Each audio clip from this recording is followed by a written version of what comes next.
বেশ কিছুদিন ধরে কনস্ট্যান্ট হাঁটছিলাম। হাজারো আমরা বাঙালি, তাই ল্যাদ আমাদের রক্তে। তাই আজ ভাবলাম আজকের এই লিহি গ্রামেই থেকে যাই। বসলাম ম্যাপ নিয়ে, দেখলাম লিহি গ্রামের আর পরে শালা গ্রামের মাঝখান থেকে একটা বাইফার্কেশন হয়ে একটি জায়গা আছে, যেটাকে নাকি হিমনাং গুম্ফা বলে একটা গুম্ফা আছে। খুব কম লোক যায়, অনেকে সেটাকে সিক্রেট কিংডমও বলে থাকে। তার থেকে একটু এগিয়ে গেলে হিমচুল্লি বেস ক্যাম্প আছে। তাই আমরা আজকের ভাবলাম লিহিতেই আমরা আজকের দিনটা কাটিয়ে আমরা সেই হিমনাং গুম্ফা দেখে আসি। নেপালে ট্রেক করার এটাই একটা বড় অ্যাডভান্টেজ। যদি আপনার মনে হয় আজ হাঁটবেন না, আপনি আজ নাই বা হাঁটতে পারেন, নাই বা পরের গ্রামে যেতে পারেন। যাই হোক, সকাল সকাল আমরা ব্রেকফাস্ট করে বেরিয়ে পড়েছিলাম হিমনাং গুম্ফার উদ্দেশ্যে। তবে আজকের আমাদের দিন শুরু হয়েছিল সকাল 9টায়, মানে 9টায় ঘুম থেকে উঠলাম, ল্যাথ খেলাম, খেয়ে মোটামুটি 10:30 হাঁটতে বেরিয়েছিলাম।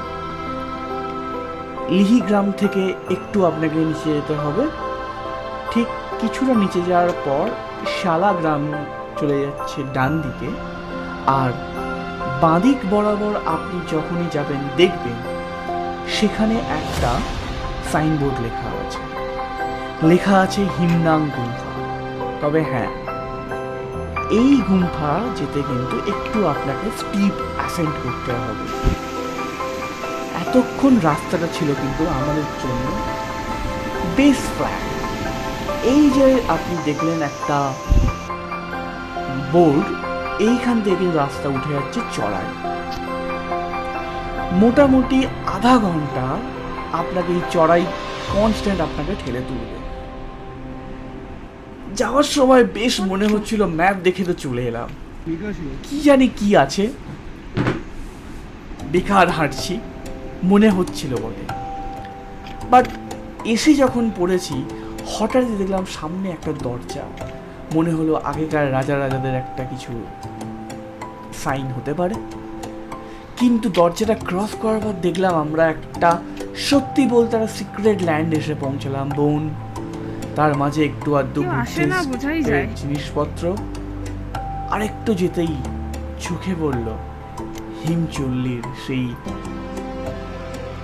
সিন। এক কথায় অভূতপূর্ব।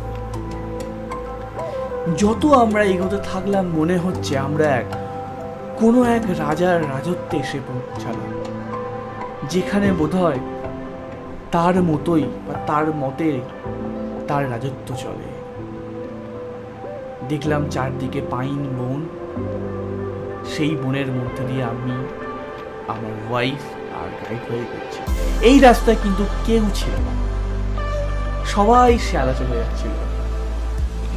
আমরা দুই পাগল আর আমাদের গাইড ভাই দুজন মিলে চললাম এই রাস্তা। বিশ্বাস করুন, যে মুহূর্তে প্রথম আমি হিমচুল্লিকে দেখলাম তখন মনে হলো যা, আমাদের হাঁটা, আমাদের আশা সবটাই সার্থক। তখনও অবধি জানি না হিমনাং গুম্ফাটা ঠিক কেন। এইখান থেকে আমি হিমনাং গুম্ফা যে টেরিটোরিয়াল এরিয়াটা দেখলাম দূর থেকে। একদম যে রিজার্ভ এরিয়া মানাস, তার থেকে কমপ্লিটলি সেপারেট একটা জায়গায় এই হিমনাং গুম্ফা অবস্থিত। বহু পুরনো দিনের একটা আলিপুরদুয়ার বলতে পারে। অনেক ম্যানুস্ক্রিপ্ট হয়তো আপনি পেলেও পেতে পারেন। যথারীতি 11:30 আমরা এসে পৌঁছালাম হিমনাং গুম্ফা। এখানকার সবার একটা নিজস্ব পোশাক আছে, তাদের নিজস্ব চাষবাস করার জমি আছে, এবং সব থেকে বড় কথা তারা কমপ্লিটলি ওখানকার লোকাল রিজিয়ন থেকে ডিটাচড। আস্তে আস্তে এগিয়ে শুরু করলাম হিমনাং গুম্ফার দিকে। মনে হচ্ছে যেন ওদের বাগানে আমরা এসেছি বাগানটা দেখতে। সে এক অনির্বচনীয় অতুলনীয় এক দৃশ্য সামনে সামনে। মনে হচ্ছে কোনো পেইন্টারের আঁকা ছবিতে আমরাই হাঁটছি। বাট পেন্টিংটা যেমন আপনার 2 ডাইমেনশন, এটা মনে হচ্ছে 3 ডাইমেনশন কোনো পেন্টিংয়ে আমরা হাঁটছি। অদ্ভুত সুন্দর যাকে বলে। এই ঢুকছি আমরা হিমনাদ গুহাতে। এইখানে এসে আমরা ওয়াটার ফিল করেছিলাম এবং ওনাদের পারমিশন নিয়েই এত পরিষ্কার পরিচ্ছন্ন জায়গা আমি দেখিনি। এখানে আমরা খাওয়া দাওয়া করেছিলাম। এই হলো হিমনাদ গুহা, আর এদিক ক্লাউডি হয়ে যাওয়ায় হিমচুলিটা ঢেকে গেছে। এখান থেকে জানতে পারলাম প্রায় এখান থেকে 5-6 ঘন্টা হাঁটলে আমরা তবে পৌঁছাবো হিমচুলি বেস ক্যাম্প। বাট আমাদের হাতে তখনও দুপুর 2টো বাজতে ঘন্টা 3 বাকি ছিল। আমরা ঠিক করলাম দুপুর 2টো অবধি, কারণ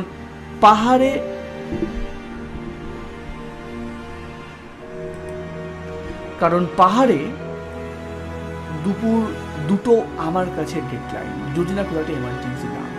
আর ভালোই হলো আজকের দিনটা আমাদের অ্যাক্লিমেটাইজেশন হয়ে গেল। আমরা খেয়ে দিয়ে স্টার্ট করলাম হিমচুলি বেস ক্যাম্পের দিকে, যতটা যাওয়া যায়, যতটা প্রকৃতিকে দেখা যায়। এতক্ষণ তো রাস্তা ছিল, এবার রাস্তা বলতে জাস্ট একটু আঁকা বাঁকা। এইখানে শুধুমাত্র এই গ্রামের লোকজন এই পথটাকে ইউজ করে হিমচুলি বেস ক্যাম্পে তাদের কাজকর্মের জন্য। কাজকর্ম মানে তাদের ঘোড়া, ছাগল, গাই ওখানে খাওয়াতে নিয়ে যায়, নিয়ে আসে, বনের কাঠ সংগ্রহ করে। খুব সুন্দর একটা জায়গার মধ্যে দিয়ে আমরা হাঁটছিলাম। রোদ ছিল কিন্তু অতটাও গরম লাগছে।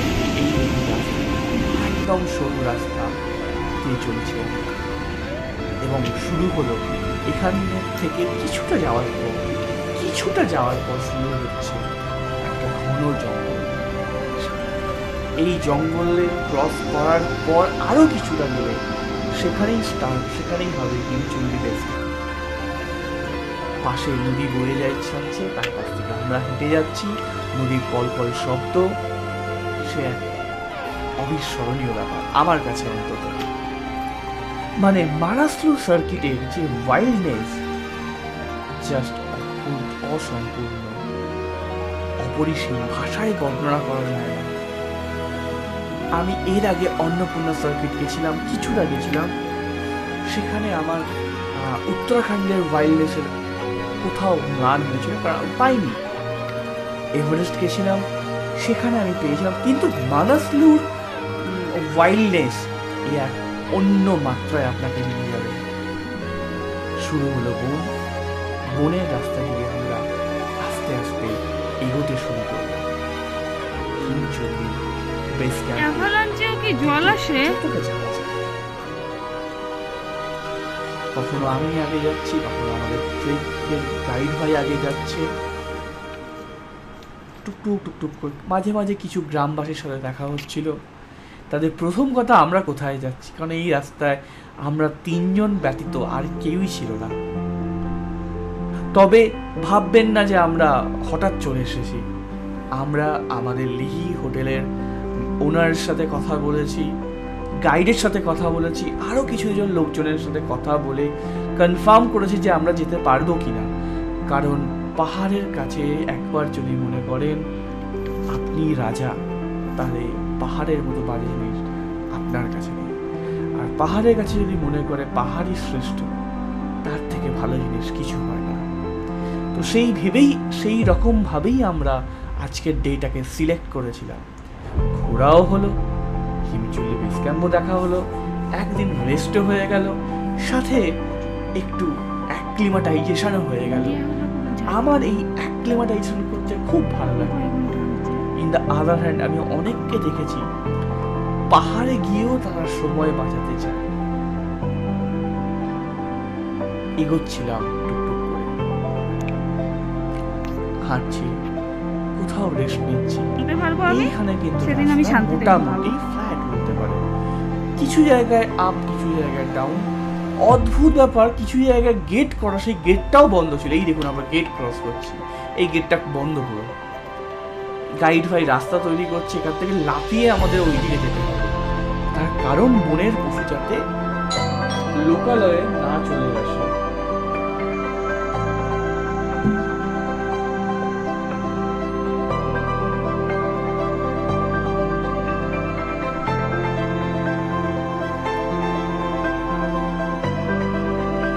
বেশ হাঁটছি, কিন্তু এদিকে আর একটা চিন্তা আছে, সময় আস্তে আস্তে বাড়ছে।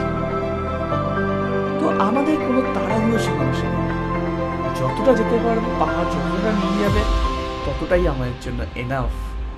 এরকম নয় যে আমাদের পৌঁছতেই হবে।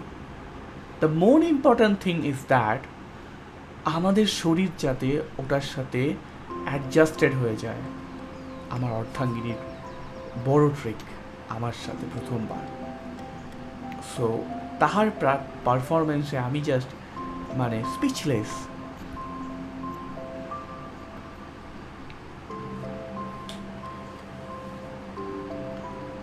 এরকম করে হাঁটতে হাঁটতে একটা পাহাড় ক্রস হলো, এরপর আরও একটা পাহাড় আমরা ক্রস করব। যত আমরা এগোচ্ছিলাম আস্তে আস্তে হিমচুল্লির যে চুল্লি, হিম নামক চুল্লি, সেটা আমাদের কাছে ওপেন হয়ে আসছিল। বাট একটু কষ্ট হচ্ছিল যখন আমরা এই যে উপরে উঠছি, বাট পাহাড়ে যাচ্ছি, উপরে উঠছি, এটাই স্বাভাবিক। তাই নিজেকে মানিয়ে নিচ্ছিলাম, এই ভেবে জাস্ট বডি একেবারে হয়েই গাছের গ্রোথগুলো দেখছো, তাই না?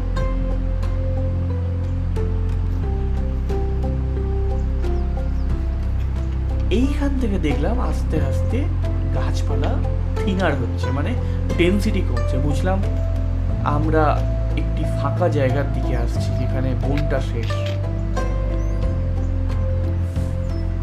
কিন্তু এই ভ্রমে প্রায় 8 ঘন্টা 40 মিনিট কেটেই গেছিল। ভাবছিলাম যে এই বুঝি বন শেষ। অনেকক্ষণ ধরে আমরা এই বনটাকে ক্রস করছিলাম, শেষ আর হয় না, চলেই যাচ্ছি চলেই যাচ্ছি।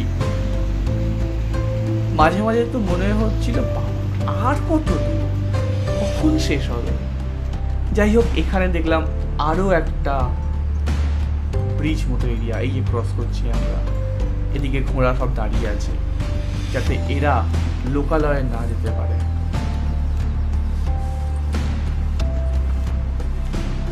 এইখানে এসে মনে হলো প্রায় শেষ, কিন্তু ঘড়িতে তখন বাজে অলমোস্ট দুপুর 1টা।